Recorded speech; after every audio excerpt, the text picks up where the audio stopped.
Hey audience, I pulled out an old Commodore 64 that I had lying in my closet recently. I wanted to get it up and running again, but found out that it did not work. So I opened it up as one does.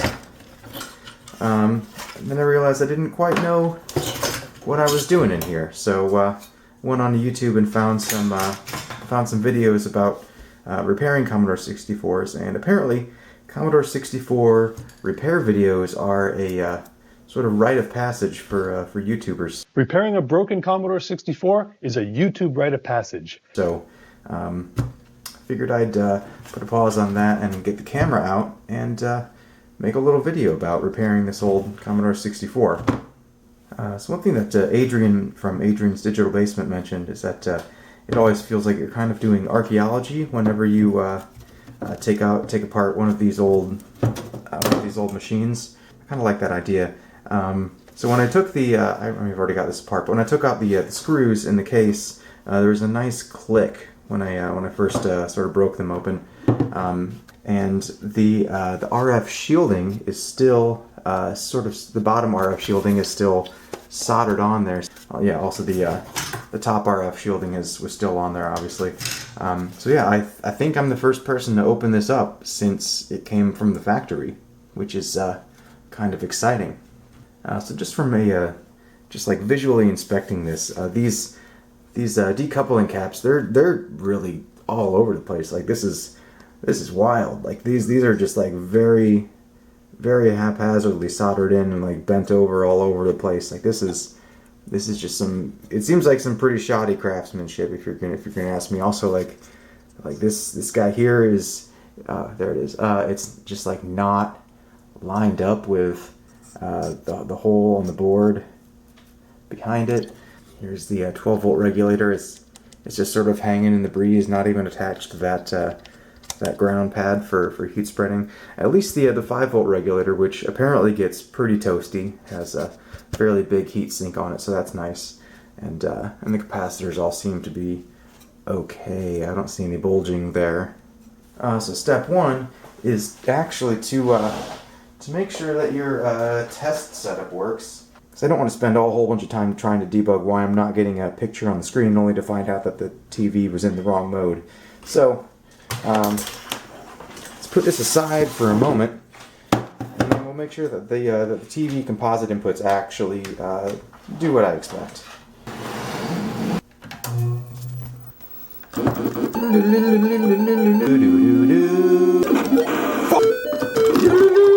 Okay, well I think the composite video input works. Let's flip the power switch and see what happens. And nothing. Then let's move on with some other diagnosis steps. So there's a bunch of thermal paste on all of these chips. All these chips are socketed, by the way. At least all the big ones are. And actually, this part of the clock generator right here is also socketed. That's kind of nice. But they've all got this nasty thermal paste on there. So let's clean that off. Apparently, IPA is a good way to get all this thermal paste off. So let's okay,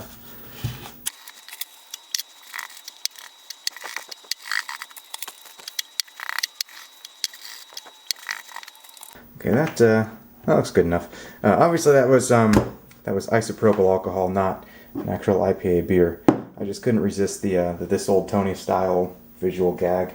I got a real one to slurp on while we're working on this. So there are some things that we can check just with a multimeter without even needing an oscilloscope or anything. So let's start with those first. Let's flip this onto DC voltage. The first thing to check is the power supply. So there are, as far as I understand, there are 3 different voltage rails here. There's a 12-volt rail coming from this, what is this, 7812? It's a 12-volt linear regulator, and then there's a 7805 linear regulator giving a 5 volts rail. And then there's also 5 volts DC coming directly from that big old power brick. The reason why there are 2 separate 5-volt rails, I assume, based on absolutely nothing in particular, is that digital logic is pretty resilient to fluctuations in the power supply and to noise. So it's okay to have a really noisy but really cheap and high current power supply supplying all that digital logic. And so that's going to be coming from the power brick. But for anything analog, like sound or video, you're going to want a much cleaner power supply. Otherwise, noise from the power supply could slip into your video output or into your audio output. And so that's what the 12 volt and 5 volt linear regulators are for. And so linear regulators are much less efficient than like switching power supplies or whatever. So these are going to get nice and toasty, especially this 5 volt apparently. That's why it's got this big old heat sink on it. But that's the idea. That's why it's got two different 5 volt rails along with the 12 volt rail. So the first thing that we do is we flip this on and we check for the correct voltages on each of those. Let's just grab any big piece of metal here that's going to be ground, and then we'll just kind of probe all of these pins here. Well, that looks like 5 volts. This one should be the input voltage. Yeah, and then that should be ground. And then this one should be 12 volts. Close enough. Looks like we're right on. And then we can just, for the digital 5 volt rail, we can just grab any of these TTL chips. They're going to have their supply voltage in the upper right. Yeah, close enough. Whatever. Another thing that we can check with the multimeter is the reset logic. So the CPU that's used here is a 6510, which apparently had 3 different pinouts in various different versions of it. It appears from the schematics that we're using this first one here. And this upper right here is a reset pin. And what we should see is that when we first turn the power supply on, this should be low for a couple seconds, and then it should flip high and stay high. So let's flip this off for now. Let's put that there. Put this here. And then we'll try to hold all those on at the same time. And flip. Boom. Whoa, hold on. What was that? Oh, 5 volts. Oh, it's 120 millivolts. Okay. So yeah, I thought it said 120 volts, and I was like, what the hell? So it was staying low for a couple seconds, and then popping up to 5 volts. So reset circuitry is working fine. So we got 2 good 5 volt rails, a good 12 volt rail, and reset logic is working fine, and that is sort of the extent of what we can test with a multimeter. But there's another thing that we can check easily, and that is just to, while this thing's powered on, it's already still powered on, we can just feel all of these chips and see if they're getting warm. So some of these chips are kind of warm, but they're not hot to the touch or anything, especially these ROM chips. They're not hot to the touch. The CPU is a bit warm, but it's not hot. Ooh, that's a little toasty. That one's the that's the sound chip, I think. That's fine. That's a little toasty, but that's expected from the video chip, which is also generating the clock signals. The big thing to check is these RAM chips down here. Those tend to go bad. I guess to walk through all the common failure modes for these boards, it seems like the 2 most common things to go wrong are this chip right here, the PLA, Programmable Logic Array. This takes the address signals from the CPU and then decodes them into chip enable signals for the RAMs, the ROMs, and everything else. It is sort of the thing that decides what chips are allowed to talk on the data bus at any one time. And if it breaks, or when it breaks, it tends to have some of its chip enable outputs stuck low, which enables the chip. So you have more than one chip enabled at the same time. And so you have more than one chip trying to put a value on the data bus at one time. And then that obviously doesn't work. Another common failure mode is these smaller MOS chips here. So apparently these are just regular old 74, or these were designed to be regular old 7400 series TTL logic chips. But there were apparently shortages when they were making these. I guess they were making so many of them that they would run out before they had time to order more. And that happened often enough that they decided, hey, or Commodore, the company, decided, hey, we already own MOSTech, which is making all these other chips. Why don't we just make MOSTech spin out some more of these 7400 series compatible chips? And so they did. And so they just sort of got high on their own supply. And the chips that they end up producing ended up being very low quality. And they tend to fail a lot. But if they do fail, it's not too bad, because you can just replace those with regular old 7400 series logic chips, which are pretty easy to find. But if the PLA fails, that's a bit harder to get your hands on, but it happens often enough that people have sort of built replacements for it, so that's not too bad. The processors are pretty hard to get your hands on these days, as are the I/O chips. But back to the heat test, I don't really feel anything getting unreasonably hot. So we've sort of reached the end of what we can do without an oscilloscope, so now it's time to get out the oscilloscope. Can I get all this in the... Maybe? I don't have the multiple video setup that Adrian has in his digital basement, but we can maybe make do. Oh, yeah, okay. There's 5 volts, there's 0. Cool. So now we're gonna probe around on this thing. So what are we looking for? So Adrian in his digital basement does this a lot. Sometimes he explains it, sometimes he doesn't. So I'll explain what we're looking for here. So what does it mean for a signal to actually look right? So these are TTL level logic signals. So anything below 0.8 volts will be a 0. Anything above 2 volts, I think, maybe 2.7, will be considered a 1. But if we end up with a signal that spends a significant amount of time in the sort of no man's land between 0 and 1, sort of around like between 1 volt and 2 volts, then we'll know that we have some kind of a problem, like some kind of bus contention. Something's trying to drive a 1, something's trying to drive a 0, and they're fighting, and it ends up with something in the middle. That sort of thing is what we're looking for. So first of all, we'll want to check, is it powered on? Yeah, it's powered on. The VIC's feeling a little warm. We'll want to check the clock. So pin 1 of the CPU is the clock in, and that's generated by the VIC chip. So let's go ahead and probe that. And that's just, hold on. Yeah, that's stuck at 4 volts. That's stuck high.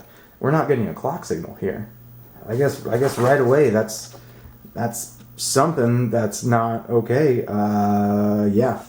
So yeah, it's labeled Phi 0 instead of Phi 1 on the schematic, but it is coming right from the PAL chip. So maybe I just have a bad PAL. Wouldn't be the first time, I guess. Let's just let's take a look at this this little can right here, this oscillator can.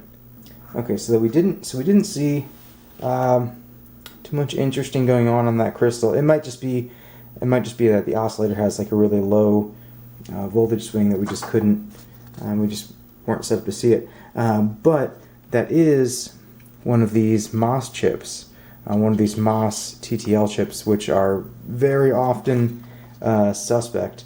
And the VIC chips, apparently, from what I've seen, tend to be pretty reliable. So those tend to not fail too often. It's that U31. That's this one here. This is the one that has the crystal attached to it, which is generating the clock signal that is used by the VIC chip to generate its clock and its video signal. So if this chip is messed up, or if this chip is broken, then everything else down the chain is also going to end up being broken. So that is probably a good place to start looking. So I looked up what that chip was and ordered one of those, and I also looked up the other TTL chips on the board. Just in case those go bad someday, I'll have some replacements ready. Turns out there's a minimum order requirement on Jameco, and I didn't want to get hit with that extra $5 charge, so you know, I had to do it. Okay, so it looks like the 8701 clock chip is not a 7400 series TTL chip. So I'm going to have to order a separate replacement, and then I'm just going to have a whole bunch of extra TTL chips. Oh no. Oh no! Anyway. But just for another little bit of sanity checking, pins 6 and 8 are the 2 clock outputs from this clock generator circuit. So let's probe those. Well, it helps to plug it in and turn it on. There's pin 8, nothing there. And there's pin 6, nothing there. Yeah, clock chip looks dead. But luckily this has happened often enough that people make replacements for these. It's a little board that you can plug into the socket that has a modern clock generator on it. Alright, I'm going to get roasted in the comments for using a screwdriver to pull this. But it's just what we're going to do. I don't need to be careful with this. There she goes. 23rd week of 1984. And this guy is pretty new. Are these pins going to fit? Of course they'll fit. If they don't fit, I'll make them fit. Get in there.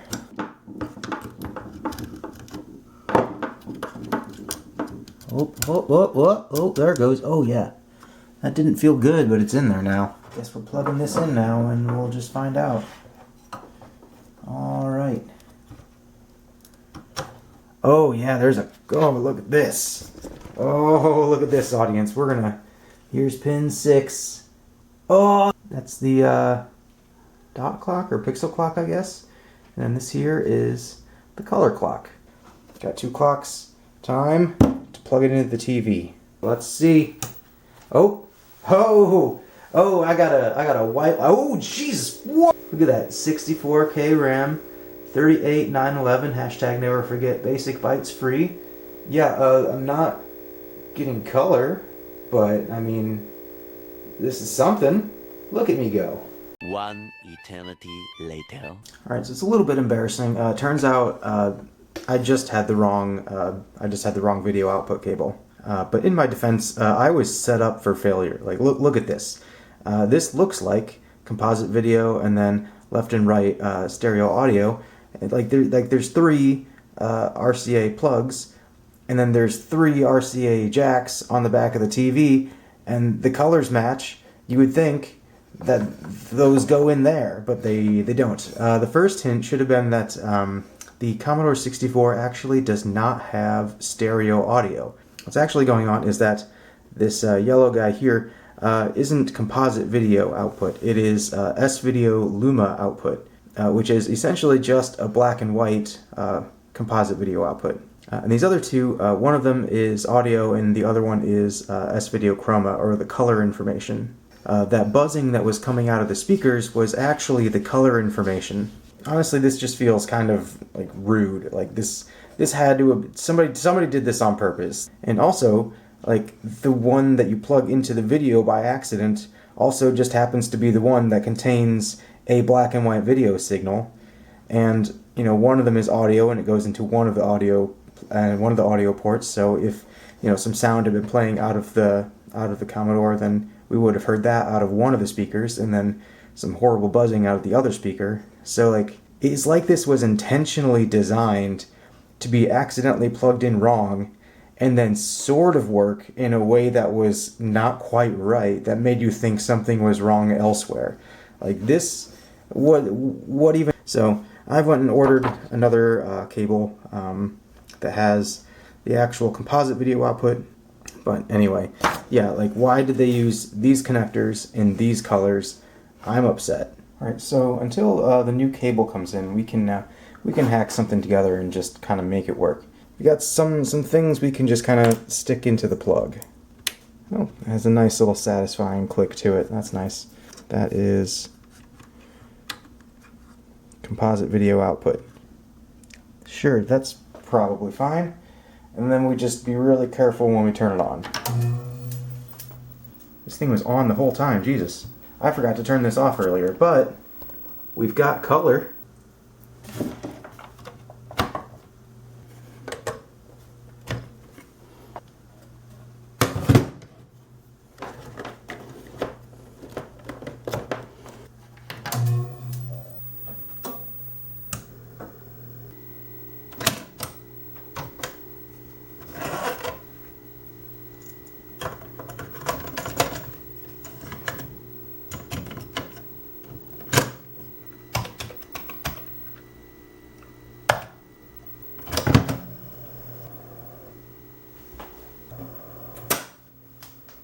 Oh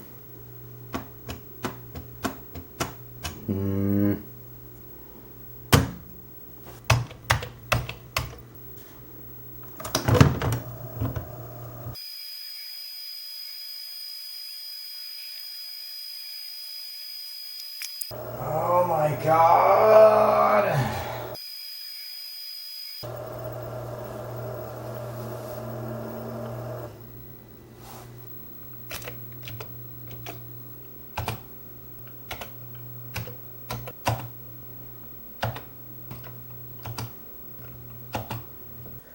So yeah, pretty simple fix, and now I'm up and running. One more interesting thing is that I was looking at this clock generator chip, and I noticed it has a bent pin on it. So I'm pretty sure I'm the first person to open up that computer since the factory. So I think whoever was assembling this at the factory shoved this chip in and accidentally bent the pin. I'm guessing it still worked because it was just pushed in far enough that that sort of bent over half pin was still touching against the metal of the socket. But maybe over lots of thermal cycles with things, you know, expanding and contracting with heat, maybe the chip sort of walked itself out of the socket just enough to break contact with that one pin. So at some point I'll bend that pin out straight and see if it actually does work. But for now, I have it working like this. So that is my YouTube rite of passage performed. Hopefully you find something useful in there, or at least interesting. And something I find interesting is the thought that, you know, real useful work can be done on a computer like this. I mean the Commodore company's full name was Commodore Business Machines. Like, these were meant to actually be used as business computers. Like, you're supposed to run your business on this Commodore 64. And I even read about one place, I think it's a bakery in Canada, that still uses a Commodore 64 as a cash register. So yeah, I might try to do some actual useful things with this, and maybe I'll make some videos about that. I'll see you then. I couldn't find another one, so it's a 74F257, fast. It may be too fast, so let's just see what happens. That fast chip, this one right here, this could be causing the issues. So that is interesting. The fast chip was too fast. They ask you how you are, you just have to say that you're fine when you're not really fine, but you just can't get into it because they would never understand.